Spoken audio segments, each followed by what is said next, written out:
যারা নির্বাচনে বাধা সৃষ্টি করছে তারা স্বৈরাচারের পক্ষে অবস্থান নিচ্ছেন, বলছেন দুদু।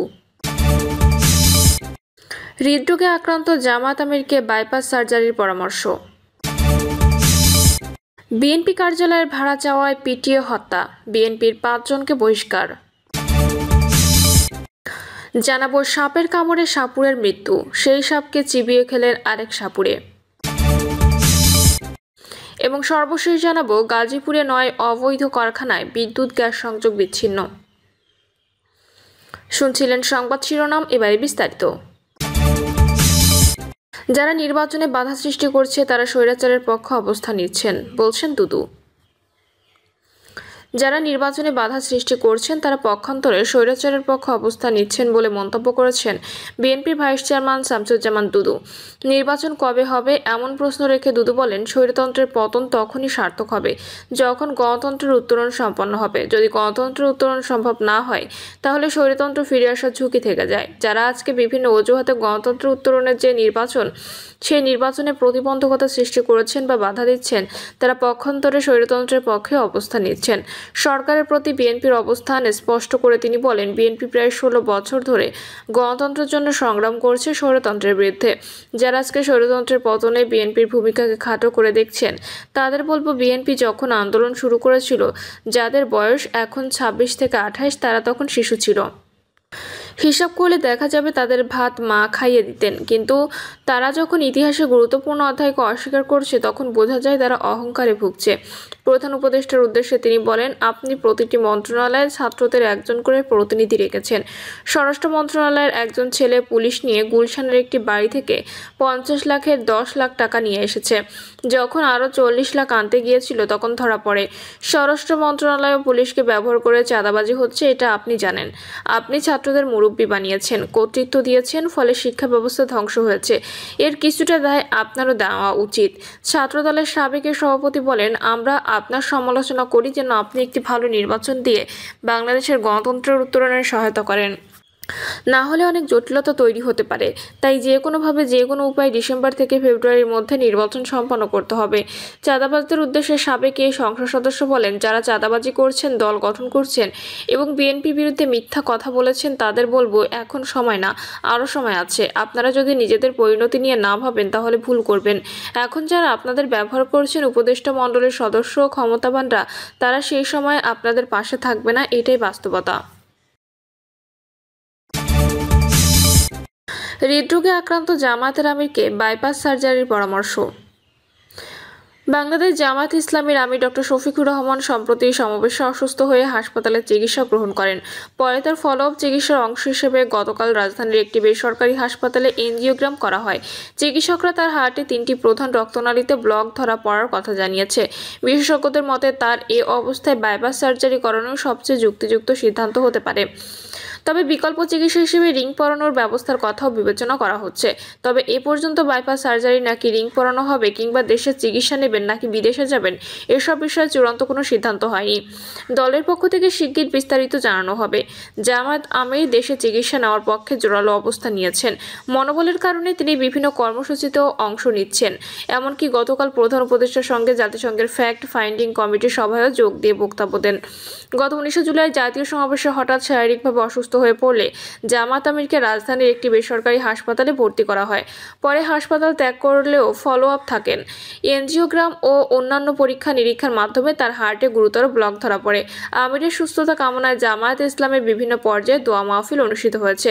চিকিৎসকদের পর্যবেক্ষণে তিনি বর্তমানে স্থিতিশীল, রীতিমতো বিভিন্ন অনুষ্ঠানেও অংশ নিচ্ছেন। এ বিষয়ে ইবনে সিনা ট্রাস্টের deputy general manager Zahidur Rahman বলেন, বাইপাস সার্জারি পরামর্শ দিয়েছেন এমনটা জানা নেই। গতকালও তো তিনি একটি সভায় যোগ দিয়ে বক্তব্য দিয়েছেন। বিএনপি কার্যালয়ের ভাড়া চাওয়ায় পিটিয়ে হত্যা, বিএনপির 5 জনকে বহিষ্কার। নারায়ণগঞ্জের 2500-এ বিএনপি কার্যালয়ের ভাড়া চাওয়ায় জাহাঙ্গীর ভূঁইয়া নামের একজন দোকান মালিককে পিটিয়ে হত্যার অভিযোগে বিএনপির 5 জনকে বহিষ্কার করা হয়েছে। রাতে নারায়ণগঞ্জ জেলা বিএনপির আহ্বায়ক অধ্যাপক মামুন মাহমুদ সই করা এক বিজ্ঞপ্তিতে তাদের বহিষ্কারের বিষয়টি জানানো হয়। বহিষ্কৃতরা হলেন মাহমুদপুর ইউনিয়ন বিএনপির সাবেক সাধারণ সম্পাদক তোতা প্রধান, জেলা ছাত্রদলের সাবেক সহ সাধারণ সম্পাদক খোকন প্রধান, বিএনপির সদস্য রাসেল প্রধান, আলম মিয়া ও সাদ্দাম হোসেন। বিজ্ঞপ্তিতে বলা হয়, নারায়ণগঞ্জের 2500-এ উপজেলার মাহমুদপুর ইউনিয়নের সালামদি বাজারের ব্যবসায়ী জাহাঙ্গীর হোসেন হত্যাকাণ্ডের নির্মম ঘটনা ঘটেছে।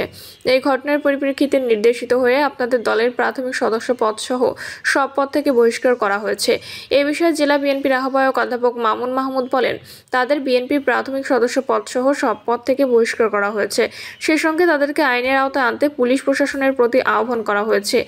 এর আগে সকালে দলীয় কার্যালয়ের ভাড়া চাওয়াকে কেন্দ্র করে ২৫০০ উপজেলার মাহমুদপুর ইউনিয়ন এলাকায় জাহাঙ্গীর ভূঁইয়া নামের একজন দোকান মালিককে পিটিয়ে হত্যা করা হয়। এ ঘটনায় মাহমুদপুর ইউনিয়ন বিএনপির সাবেক সাধারণ সম্পাদক তোতা মেম্বার সহ ১২ জন জড়িত বলে অভিযোগ করেছে নিহতের ছেলে। সাপের কামড়ে সাপুড়ের মৃত্যু, সেই সাপকে চিবিয়ে খেলেন আরেক সাপুড়ে। সাপ ধরতে গিয়ে সাপের ছোবলে প্রাণ যায় এক সাপুড়ের। সাপুড়ের প্রাণনাশী সেই সাপ চিবিয়ে খেয়ে ফেলেন আরেক সাপুড়ে। এমনই চাঞ্চল্যকর ঘটনাটি ঘটেছে কুড়িগ্রামের নাগেশ্বরী উপজেলার বল্লভের খাস ইউনিয়নে। সকালে কালীগঞ্জ ইউনিয়নের কাপালিপাড়ার ইমরান আলীর বাড়িতে ঘটনা ঘটে। স্থানীয়রা জানান, বল্লভের খাস ইউনিয়নের ডাক্তারপাড়ার সাপুড়ে বয়াজউদ্দিন পাশের ইউনিয়ন কালীগঞ্জের কাপালিপাড়ার ইমরান আলীর বাড়িতে সাপ ধরতে যান। ইমরান আলীর বাড়ির রান্নাঘরে একটি ইঁদুরের গর্তে বাসা বাঁধে একটি কিং কোবরা সাপ। সঙ্গে ছিল ১৫ থেকে ১৬টি বাচ্চা। গর্ত করে সাপের বাচ্চাগুলো ধরার পর বড় সাপটি ধরে ফেলেন সাপুড়ে বয়াজউদ্দিন। সাপটি বস্তায় ঢোকানোর আগে হাতে ছোবল দেয় সেটি। প্রথম দিকে সাপের বিষে কিছু না হলেও বাড়িতে এসে বিষক্রিয়ায় নিস্তেজ হয়ে যেতে থাকেন বয়াজউদ্দিন। দ্রুত ভুরুঙ্গামারী স্বাস্থ্য কমপ্লেক্সে নেওয়া হলে তাকে মৃত ঘোষণা করেন চিকিৎসক। মরদেহ বাড়িতে আনার পর একে একে আসতে থাকেন কয়েকজন ওঝা ও সাপুড়ে। তারাও এসে বলেন রোগী মারা গেছে। মোজাহার নামের একজন ওঝা বড় সাপ সহ বাচ্চাগুলো নিয়ে নেন। পরে বিকেলে স্থানীয় গাবতলা বাজারে এসে বড় সাপটি চিবিয়ে খান তিনি। এ সময় গাবতলা বাজারে তার সাপ খাওয়ার দৃশ্য দেখতে লোকজন ভিড় করেন। মোজাহারের বাড়ি ভুরুঙ্গামারী উপজেলার বলদিয়া ইউনিয়নের বলদিয়া বাজার এলাকায়। স্থানীয়ভাবে মোজাহার সাপ খাওয়া হিসেবে পরিচিত। তিনি সাপ ধরেন ও সাপে কাটা রোগীর চিকিৎসা দেন। মোজাহার জানান, বড় সাপটি মেরে রক্ত মাংস খেয়ে ফেলেছেন। সাপ খাওয়া তার পুরনো অভ্যাস, তবে সাপের বাচ্চাগুলো তিনি রেখে দেবেন বলে জানান। ভুরুঙ্গামারী উপজেলা স্বাস্থ্য কমপ্লেক্সের পরিবার পরিকল্পনা কর্মকর্তা এস.এম. আবু সায়েম বলেন, সাপে কাটলে ঝাড়ফুঁকে কোনো কাজ হওয়ার কথা নয়। সাপে কাটার সঙ্গে সঙ্গে হাসপাতালে আনতে হবে। আমাদের কাছে অ্যান্টিভেনাম মজুদ আছে। লোকজন আরো সচেতন হওয়ার আহ্বান জানান তিনি। গাজীপুরে ৯ অবৈধ কারখানায় বিদ্যুৎ গ্যাস সংযোগ বিচ্ছিন্ন। পরিবেশ, বন ও জলবায়ু পরিবর্তন মন্ত্রণালয়ের নির্দেশে গাজীপুরে অভিযান পরিচালিত হয়। পরিবেশ অধিদপ্তর এ অভিযান পরিচালনা করে। অভিযানে ৯টি অবৈধ কারখানায় বিদ্যুৎ ও গ্যাস সংযোগ বিচ্ছিন্ন করা হয়েছে। এসব কারখানায় ইটিপি ছাড়াই চলছিল।